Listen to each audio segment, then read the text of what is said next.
എല്ലാവർക്കും നമസ്കാരം. ഇന്ന് നമ്മൾ നോക്കുന്നത് കന്യാദോഷം. അത് മാറ്റാൻ അതിൻ്റെ അടിസ്ഥാനപരമായി അത് മാറ്റുന്ന അമ്പലം ഏതാണ് എന്നതിനെ സംബന്ധിച്ചാണ്. നമുക്കറിയാം, നമ്മുടെ പല ജ്യോത്സ്യന്മാരുടെ അടുത്ത് പോകുമ്പോഴായിരിക്കും നമുക്ക് ചില ദോഷങ്ങളുണ്ടെന്നും ആ ദോഷങ്ങളെ വളരെ പെട്ടെന്ന് മാറ്റേണ്ടതുണ്ട് എന്നും പറയുന്നത്. അങ്ങനെ നമ്മൾ ആ ദോഷത്തെ മാറ്റാൻ ഉള്ള ശ്രമം നമ്മൾ നടത്താറുമുണ്ട്. ചില ആളുകൾ അന്ന് കേട്ടതിന് ശേഷം അത് പിന്നീട് അതിനെ മനഃപൂർവ്വം അല്ലെങ്കിലും മറന്നു പോകാറുമുണ്ട്. ശരിയായി നല്ല രീതിയിൽ ജ്യോതിഷം ഗണിച്ചു പറയുന്ന ജ്യോത്സ്യൻ്റെ അടുത്ത് നിന്ന് കേൾക്കുന്ന കാര്യത്തെ അവഗണിക്കാതിരിക്കുകയാണ് നല്ലത് എന്നാണ് പറയാനുള്ളത്. ഒപ്പം നമ്മൾ പലപ്പോഴും കേട്ടിട്ടുള്ള പല കാര്യങ്ങളിലും ഉണ്ടാകുന്ന തടസ്സങ്ങൾ, അല്ലെങ്കിൽ കുട്ടികളിൽ ഉണ്ടാകുന്ന ചില പ്രശ്നങ്ങൾ, രാത്രി കാലങ്ങളിൽ കിടന്നുറങ്ങുന്ന സമയത്ത് അലറി വിളിച്ച് എണീക്കുക,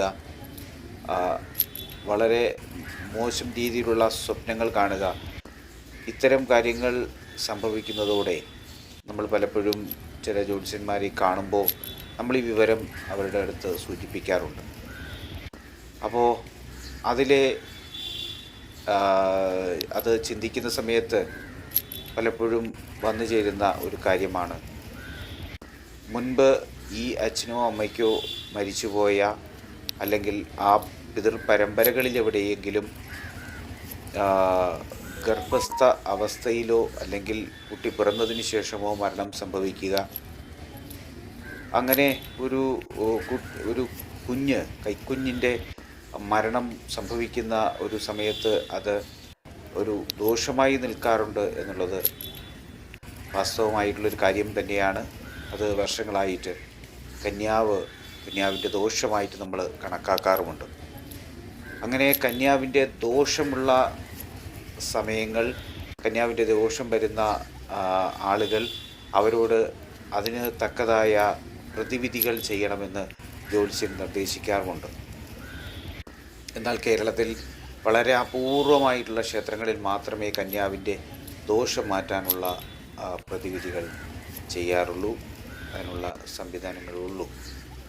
പ്രത്യേകിച്ച് തിരുവനന്തപുരത്ത് പരശുരാമക്ഷേത്രം, തിരുവല്ലത്തെ പരശുരാമക്ഷേത്രത്തിൽ കന്യാവിന് വേണ്ടിയിട്ടുള്ള പൂജകൾ നമുക്ക് ചെയ്യാനായിട്ട് സാധിക്കും. 150 രൂപയാണ് അതിന് രസീത് നമ്മൾ ആ ക്ഷേത്രത്തിൽ നിന്ന് എടുക്കേണ്ടത്. ഒപ്പം തന്നെ അവിടെ തന്നെ വാങ്ങാൻ സാധിക്കും. ഏതാണ്ട് 300 രൂപയോളം വരും അവിടെ നിന്ന് വാങ്ങാൻ പറ്റുന്ന പൂജാ സാധനങ്ങൾ, പട്ടുൾപ്പെടെയുള്ള സാധനങ്ങൾ അവിടെ നിന്ന് ക്ഷേത്രത്തിൻ്റെ ദേവസ്വം ബോർഡിൻ്റെ വക സാധനങ്ങൾ വാങ്ങാൻ സാധിക്കും. അത് വാങ്ങി അവിടെ ബന്ധപ്പെട്ട മേൽശാന്തിയെ ഏൽപ്പിക്കണം. ഒപ്പം തന്നെ തലക്കൊഴിഞ്ഞ് ഈ കൊണ്ടുപോകുന്ന സാധനങ്ങളെല്ലാം അവിടെ സമർപ്പിക്കുകയും വേണം. അങ്ങനെ സമർപ്പിച്ചു കഴിഞ്ഞാൽ ഈ ദോഷങ്ങളെല്ലാം ആ ക്ഷേത്രത്തിൽ അല്ലെങ്കിൽ ആ മൂർത്തിയിലേക്ക് വരുന്നു എന്നാണ് സങ്കല്പം. അത് പിന്നീട് നിങ്ങൾ നോക്കുകയാണെങ്കിൽ പോലും കന്യാവിൻ്റെ ദോഷത്തിന് ആ കുട്ടിക്ക് അതിൽ ശാന്തത വരികയും ആ പ്രശ്നങ്ങൾക്ക് ഒരു അറുതി വരികയും ചെയ്യുന്നതായിട്ട് കാണാൻ സാധിക്കും. അപ്പോൾ ഇത്തരം ഒരു പ്രശ്നത്തെ പരിഹരിക്കാൻ തീർച്ചയായിട്ടും തിരുവനന്തപുരത്ത് പരശുരാമക്ഷേത്രത്തിൽ, തിരുവല്ലത്തെ പരശുരാമക്ഷേത്രത്തിൽ വന്ന് കന്യാവിൻ്റെ ദോഷം തീർക്കാവുന്നതാണ്. ഇതൊരു ചെറിയ വിഷയമായി കാണാൻ സാധിക്കില്ല.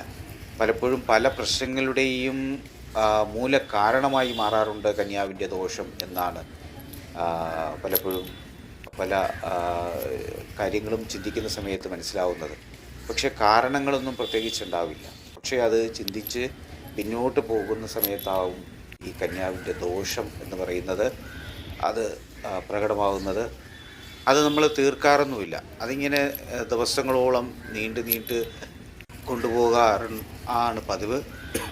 മറ്റൊന്ന്, അങ്ങനെ വ്യക്തമായി പറഞ്ഞു തരാൻ സാധിക്കുന്ന ജ്യോത്സ്യന്മാരുടെ ഭാഗത്തുനിന്നുണ്ടാകുന്ന ഒരു പ്രശ്നവും ഇതിനൊരു കാരണമാണ്. അപ്പോൾ അതൊന്ന് പരിഹരിക്കാൻ തീർച്ചയായിട്ടും ഇത് ചെയ്യണമെന്നാണ്